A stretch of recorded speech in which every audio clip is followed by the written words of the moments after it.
most people are aware of but may not necessarily ask. And that is, am I happy?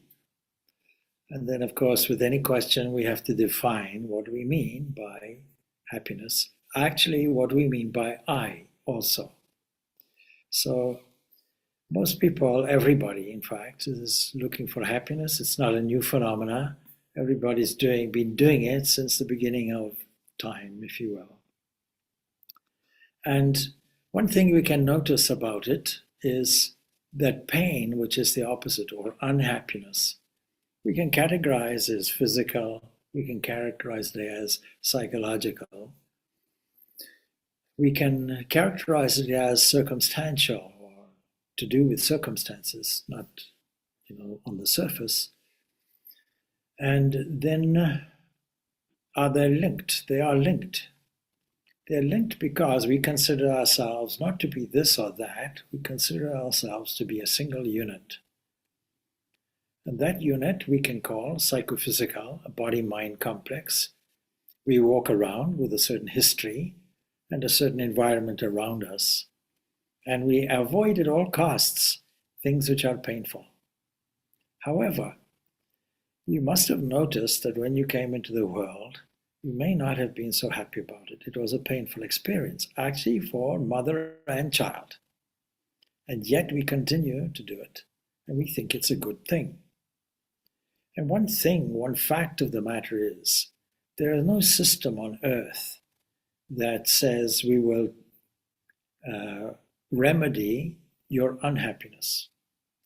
Now, I thought of this topic because I read an article on the BBC.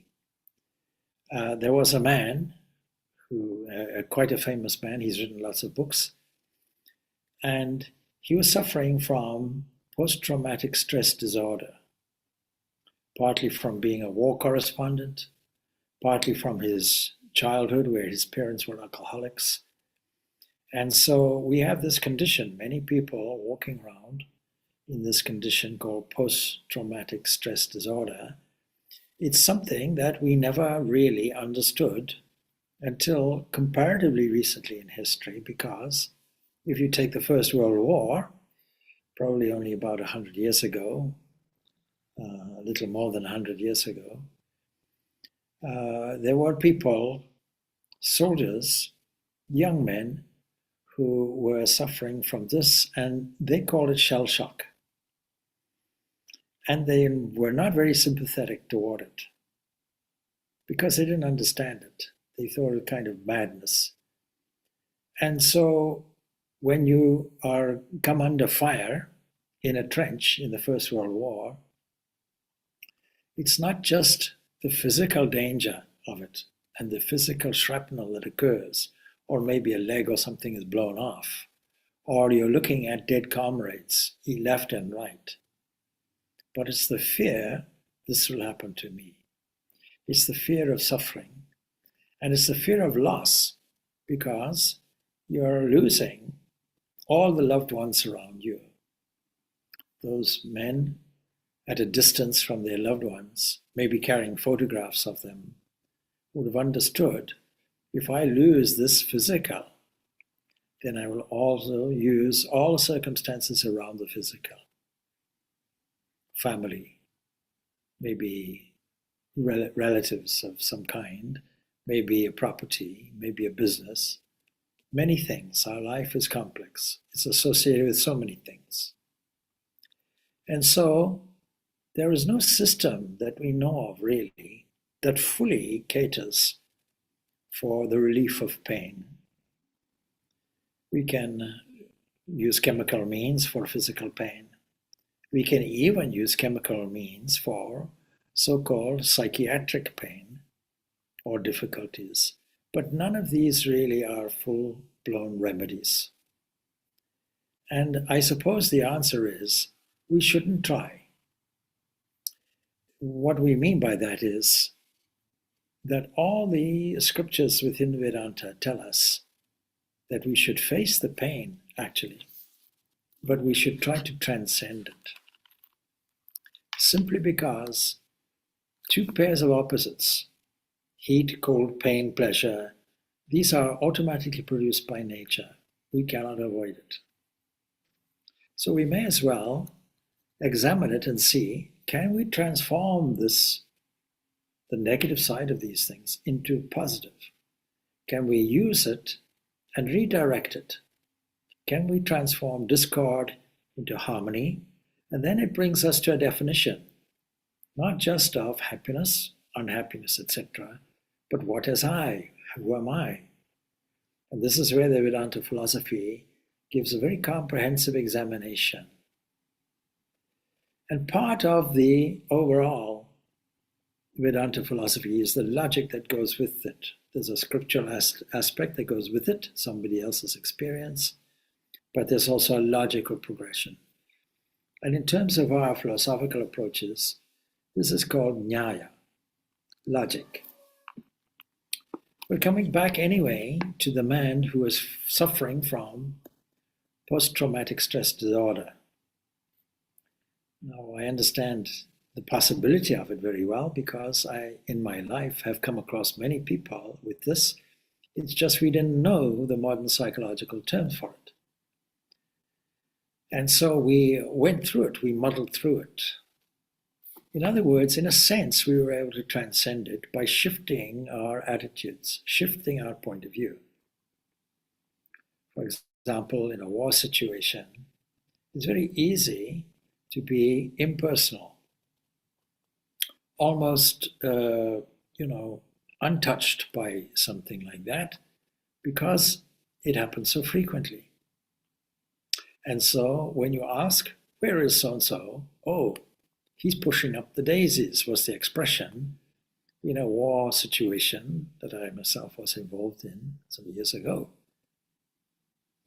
And that is a human way of transcending the difficulty, accepting birth, life, and death as a fact, not avoiding it, but transforming it into a wish of good luck, good fortune. Because inevitably it followed by some kind of toast. And that's a lesson without any psychological inputs. Now there's an interesting stanza there in the Bhagavad Gita, because most of the teachings of Bhagavad Gita are put out front. The first teaching will be, when we say I, who are we or what are we talking about? We're talking about our own inherent divinity. I don't think there's any other system that says this up front.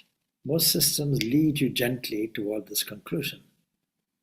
But the Vedanta says we're bold enough to tell it. And I mentioned yesterday in a talk that difficulty is in language. Because if you go around saying, I am God, this is a falsehood. Because what you mean by I is I, the personality, the persona, the psychophysical makeup that I identify with. Not going deeper, pursuing this question, like famously Ramana Maharshi did, who am I, who am I? Not only him, but way, way back.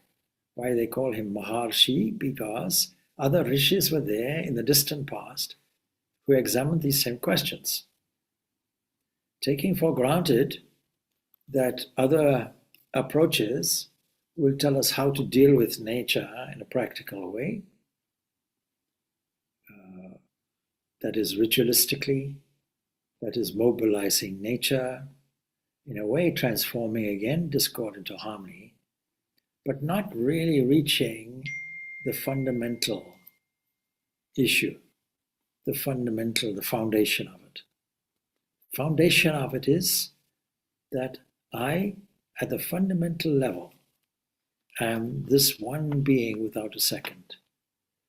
I am this entity that is infinite, that has no particular place in time and space, that is a viewer or a witness of all the changing things in front of me. I think at some point we dealt with a beautiful passage in the Katha Upanishad, preceded by a commentary. How is he to be known and what is the use of his knowledge? And when we examine this question, we now have to go into the passage that talks about dissimilarity of the senses, means the world of the senses, that bring in pain. And that entity that does not experience this directly, but views it as a witness and has this progression toward this ultimate. So not only the fact of it, but the method of it. What is the method of it? Well, if we simply take 3 states of consciousness that we experience, the waking state, the dream state, the dreamless sleep state, we can view this as a progression toward what we call the highest principle and what religion really fundamentally calls God. We're on a journey. So we're actually dying every night. Every night we vacate our personality with all our pain and suffering and difficulties and psychological aberrations, and we go into a very deep state where all of that gets blocked out. So instead of saying, as we do, as a waking person, calling this condition of sleep, we say, well, I slept. Instead of saying that, the philosopher will say, no, this is God sitting here. Not sleep at all. This is God sitting here. So from where do all the sense organs and their confrontation with the sense objects arise? Where does it start? It starts from what we call sleep. And from sleep it progresses, God standing there. And when God experience comes to us in a pure form, then the waking man or woman is accustomed to say, or to seeing the diversified world and says, oh, I was sleeping then. I was sleeping. Putting it in a time zone. But the same thing may be said, I was dead. I was dead. Now he didn't die. He went on to his normal abode, his normal state. He went and sat on the lap of God. And so when we go to our normal abode, that is a unified state, the ordinary person accustomed to a visible world in front of duality, there are objects in space, in time. In front he says, I'm dying. Daily I'm dying. It's called sleeping. So once for all I get out of here, it is called death. And therein lies the only difference. I drop off the physical body, I drop off the mental body, and I go into a God abode. And from there, I can go into what is called the Turiya, the 4th state. In the meantime, in the waking existence, what will I do? So, matras parshas tu kuntaya shitoshna sukkadukadaha akamapa yino nityaha tam stitikshav bharata. Feelings. Feelings of what? Feelings of heat and cold. Over the last few days, you may have been feeling. These are hot and cold. This is physical. And we take measures to address it. We dress up in a different way. We put on some extra clothing. We cover the ears. And we deal with it in this way. Our ancestors would have been much more hard-pressed to deal with it. How do you deal with an ice age? You're born naked. You have to have a resource. You have to put other kinds of skins on. You have to emulate the behavior of animals because long ago, all our fur disappeared. Our monkey ancestors, probably on the shores of Africa, when the sea was very high, isolated maybe on an island, would have learnt to swim and would have learned to communicate because in order to get food, communal effort is required. And the kind of food you ate would enhance the brain capacity with omega minerals. And that would accelerate brain growth. And then on those shores, we notice we have a very long childhood.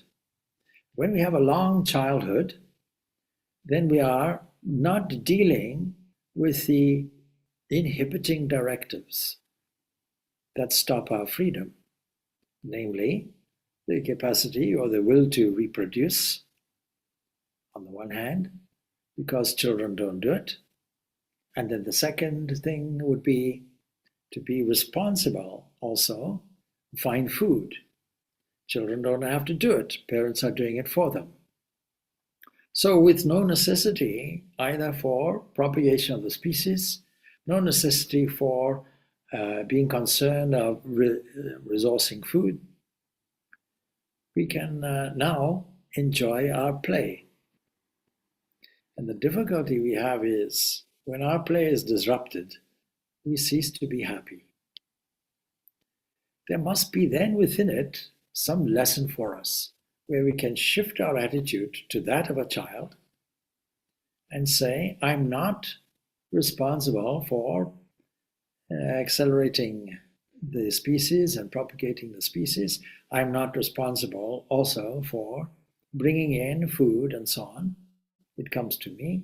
If I am in such a condition, will I not be at least as contented as I was in my childhood, playing on the beaches of Africa, frolicking in the sea, completely irresponsible. Responsibility is then on others, but I have the key to some kind of view of life, an experience of life that does not oppress me. Even so, I may cut my foot. Even so, somebody may take something I want away from me. So we don't have an absolute escape from pain, but we do have a reduction of it. There must be some lesson in life where we can deal with things just as a child deals with them, and a child's view of life, therefore, may have to be adopted. So these feelings of heat and cold, and pain and pleasure, well, heat and cold, that's physical. Pain and pleasure can both be physical and also psychological. And the pain and pleasure inevitably will have some psychological component. If we take, for example, a physical cut, immediately we feel it. As soon as we are born, as I mentioned, we have felt something different. Maybe we feel colder. Maybe the child or the infant feels as a painful existence. Maybe not used to the loud sounds which are now surrounding it. So it's generally not a good experience, and for the mother, certainly not. And the father may say, yes, I went through trauma, not at all, as every mother will tell you. So why do we go through this? And when I cut my knee or my leg or something like that, it's painful. But there's a utility in the pain because the neurological system starts being activated and draws healing blood, white cells, to that area, and immediately healing starts. When we talk about disease, oh, I had the flu, all right, but a cold or a flu, influenza, isn't it a cure? When two people standing in a crowd, one gets the flu, the other one doesn't, what's the difference? The germs are there flying around for everybody. One has a strong immune system, is able to fight it, and the other not. And the one that doesn't have it probably may have some psychological condition of fear or doubt, some kind of trauma. And we're talking about a person suffering from post-traumatic stress disorder. There's an official name for it. Nowadays, every condition has some kind of name for it. ADHD and so on, isolation withdrawal symptom or isolation withdrawal syndrome, well, we used to call this shyness. It's not a crime. So this pain and pleasure is something that we experience alternately. And if you ask a person in any of these conditions, are you happy? The answer will be like watching the indicator lights over a period of time on your car. Is the indicator working? Yes, no, yes, no. We're alternating between these highs and lows. You put it on a graph, you'll see a dip, a hollow, you'll see a high point, and so it goes on. So these feelings are produced, and we notice them because they're related to the sense organs and the world in front. And so, yes, they are produced, says Krishna, by the contact of the senses with their objects. That's the cause. Supposing we no longer allow our consciousness to flow through the senses to the objects, as in a deep sleep, what will be the result? Now you may say, but we're just blocking off a reality. And then we have to say, well, is it a reality? Something comes, something goes. Pain and pleasure comes and goes. Heat and cold comes and goes. Who is that one who is observing it? And so the whole question, are you happy? Who are you? That question has to be relentlessly pursued if we are to transcend these pairs of opposites. So what do we do in the circumstances? They come and go. That's the first statement Krishna makes. And they are impermanent.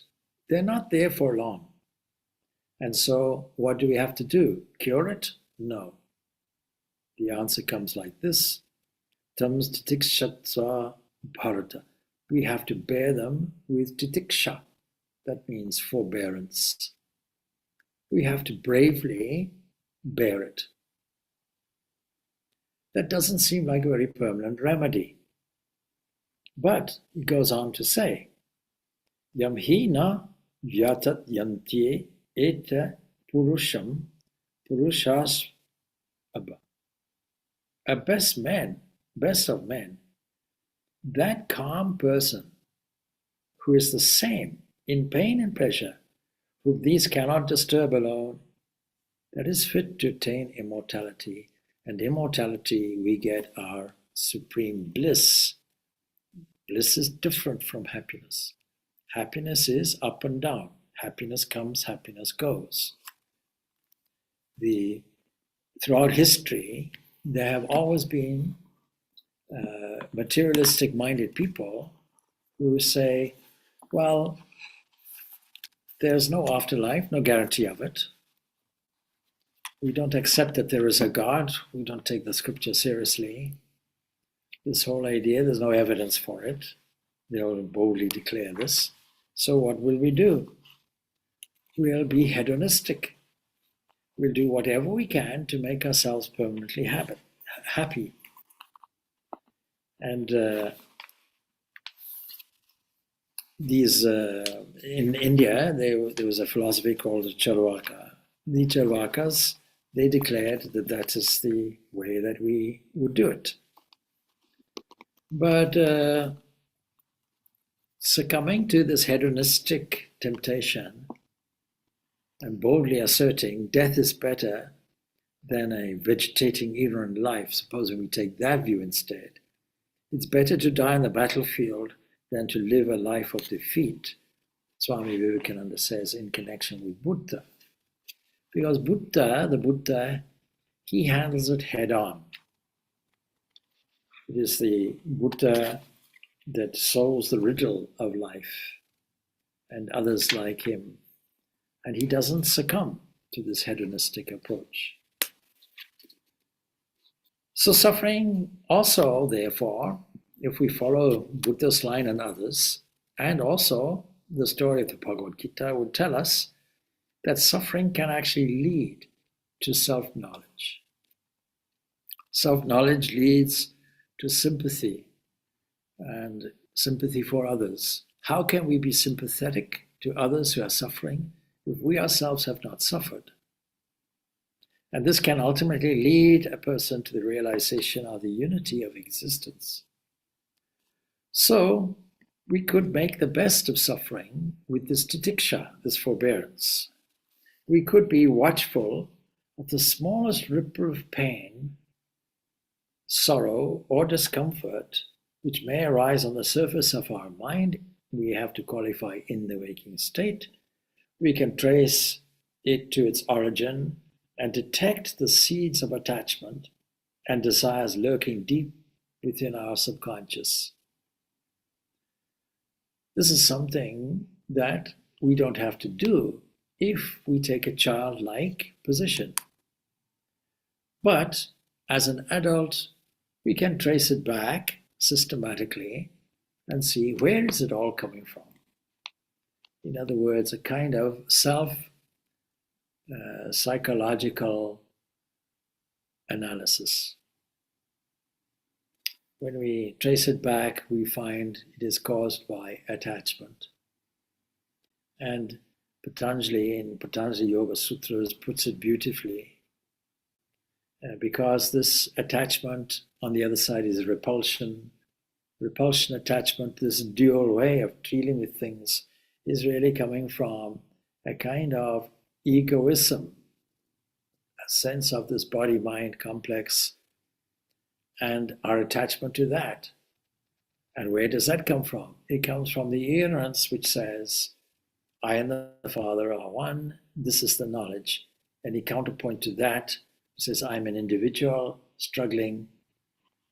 That will create this suffering. So ignorance equates to weakness. Weakness, your opposition to that would be to gain strength. And strength here is described by Krishna as titiksha, forbearance. So suffering is a very sensitive indicator, actually, with the help of which we can not only discover the hidden workings of our subconscious mind, but we can even go beyond sorrow by gradually eliminating the causes that we have discovered. And one of the great blessings, I suppose, of suffering is it teaches us this quality of forbearance and patience. And these are said to be some of the greatest virtues that we can cultivate. It not only helps us to qualify for self-knowledge, as Krishna puts it in the second verse I quoted, but also acts as an impregnable protective shield against all physical and mental challenges. So in studying the great characters that the world has produced, says Swami Vivekananda, he says, it will be found that it was misery that taught more than happiness. It was poverty that taught more than wealth. It was blows that brought out their inner fire more than praise.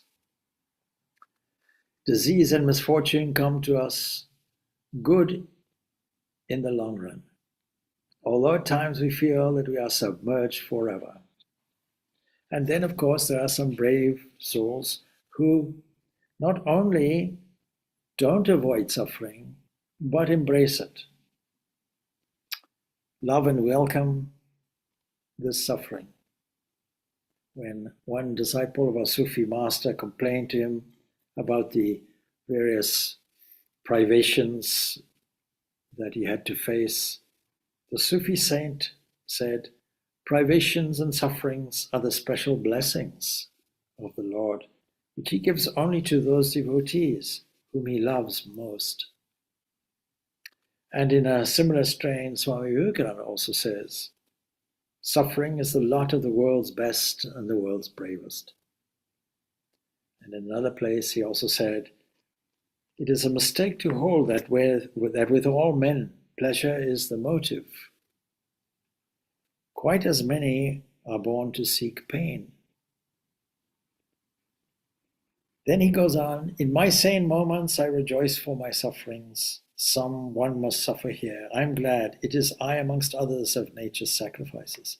And he advises us to seek or to see the divine, to see God in suffering too. And we can recognize Him in happiness, and we have to learn, or we can learn, to recognize the divine motherless, the mother, as instinctively in evil, terror, sorrow, annihilation, as in that which makes for sweetness and joy as well. And that is why Kali represents something extremely profound. It doesn't avoid the unpleasant. In the famous poem, Kali the Mother, he has forcibly, that is Swami Vivekananda, emphasized this idea: who dares misery love and hug the form of death? Dance with destruction's dance, to him the mother comes. We can take, certainly, as great examples of this, the central figure of Christianity, Christians rejoicing in suffering, since it makes them resemble to some extent Jesus in his suffering. And they like to meditate, for example, on the passion, the suffering and death of Jesus, and because they experience suffering themselves. According to the author, or proposed author, the attributed author of The Imitation of Christ, Thomas à Kempis, the cross or suffering is the most coveted treasure. He says, in the cross is salvation, in the cross is life, in the cross is protection from enemies, in the cross is infusion of heavenly sweetness, in the cross is strength of mind, in the cross is joy of spirit. Understanding this, we can understand the Christian approach. And then we look at all these great people. Let us take, for example, Ram Krishna taking on other people's sufferings. Why not? Happiness and misery, joy and sorrow are more subjective, really, than objective. And we can not only have the advantage of having sympathy with others as one of the greatest blessings of suffering, but it makes us not only sympathize, but empathize. And there's a great difference. Spiritual giants, Jesus, Ramakrishna, Buddha, have extraordinary spiritual power. And they could not only sympathize or empathize with others, but they could actually vicariously suffer for them. What a great, great heroic thing to do. The Holy Mother, what we call Sharada Devi, she had the capacity of transferring the sufferings of others onto her own body.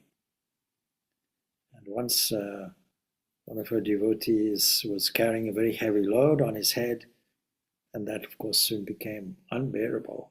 Suddenly he realized that the burden had become much lighter and easier to bear. And on reaching where Holy Mother was staying in Jerambati, where she was living, he found her restlessly pacing up and down with a suffused face and profusely perspiring, as if she herself were carrying a heavy load. And then, at that point, he realizes that the mother had, with her own power, drawn his suffering onto her own head. And the Holy Mother also had the capacity to feel the mental agony of others also. On more than one occasion, she would have wept with the bereaved persons, those people who are suffering, sharing their sorrow, reduced in its intensity for them. Then what were they? Did they have the capacity then to transcend that? Yes. All of them had the capacity to go to that abode of the divine and transcend the sufferings. And so our aim is not to cure the sufferings, but the aim would be to transcend them. After all, it's only the body. I think it was Swami Purnananda, suffering from diabetes. We recently celebrated his birthday some weeks ago. And he had a big boil on his back and that had to be lanced. And they said, oh, we need to give you some kind of morphine or some kind of anesthetic available at that time, and he refused it. But you'll suffer. No, no, no. I'm a yogi, and I will withdraw my mind from the body at that point. The problem is, it was pointed out, when the thing is over, how will you know to come back? All right, I'll leave a little bit of my consciousness there. That's the way he dealt with it. You see, if we are convinced that we are not the body and not the mind, this complex, then can we not withdraw our attention, our association, our awareness from this physical body at will, as we do involuntarily in sleep? And the answer is we can. If we were the body and mind, we couldn't do it. But if we say, this is my body, this is my mind, then we could do it. And so yogis can do it. And if yogis can do it, we all can do it. We all have the capacity to do it. So it is the art, if you will, of dissociating from this ego. After all, that's the progression. These are the kleshas, the obstacles to our self-awareness. Firstly, ignorance that says that this world is a reality. And this world, by this world, we only mean the waking state. And so this investigation has to go a little further. And from this waking state, we get this ego, a kind of standard package that we develop. That's why we do the Enneagram. Next weekend, I will be in the UK doing another Enneagram process there. And so what is the aim of it? Is it just a kind of introspective categorization? I am this, I am that. Like astrology, you're Gemini, you're this, you're that. No, there's no value in that. Where's the value? The value is to transcend the ego. The value is to have no characteristics identified as a number or a type. All typology gets transcended because it is not just the Enneagram we teach, it's the Enneagram and the essence of truth. Without that last part, the first part makes no sense. We are dealing with an ego. What is an ego? This is the mix-up, the seer of things. The witness is being mixed up with the world because this world is a combination. This world is a pot, a stew of both Brahman, that is the absolute, or we may say Atman, and this relative world consisting really of waves.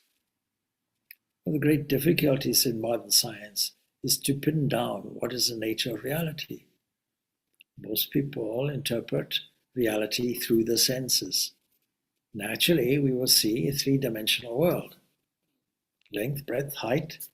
Naturally, we'll see that events in time are real. Naturally, we'll react in either, depending on your maturity, an indignant way, an angry way, or a calm way, and accept everything. But the world is changing, and the fact that we can determine how to accept events from the outside tells us something about ourselves. It tells us that we are not actually directly involved. The sense of being directly involved is called egoism. And it is this egoism that produces this protectionist strategy in life that says we have to protect ourselves at all costs. And that transfers into the evolutionary biological self, the self of genetic inheritance that says, all right, we have to do this. We have to hunt for food.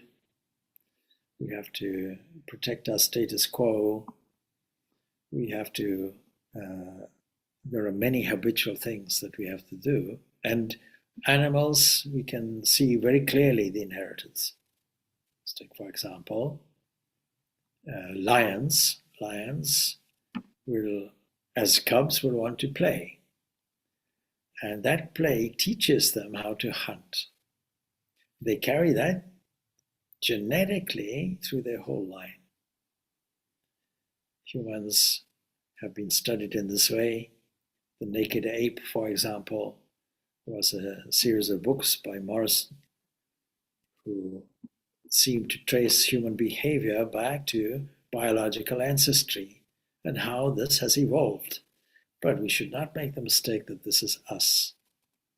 We should, because if it was, we would not be able to change any of these behaviors. And if we don't change these behaviors, then we are caught in the suffering. We can cultivate the values of forbearance, accepting the rocky ups and downs of life as a fact.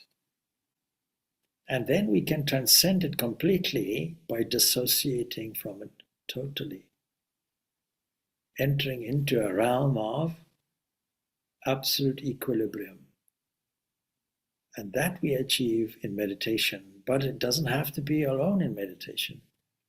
It can be a stability that is engendered in every working, waking moment of our life. Acknowledging what's happening, we can then assert through a number of different mechanisms our own divinity. One mechanism is japa. But behind it all will be the realization that the Upanishads declare, I am that, I am that.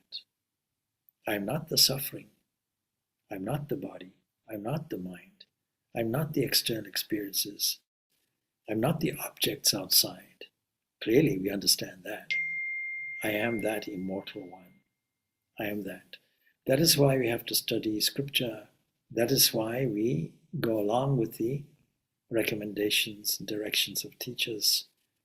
And that is why we then make some kind of effort to acquire this state of more than happiness, the state of calm bliss, a kind of home that we can go to whenever we wish, but it requires the understanding that is our abode. Well, I've spoken for long enough on that question, I think. Om Shanti, Shanti, Shanti. Peace, peace, peace be unto all. Thank you, Swamiji. Thank you, Swamiji.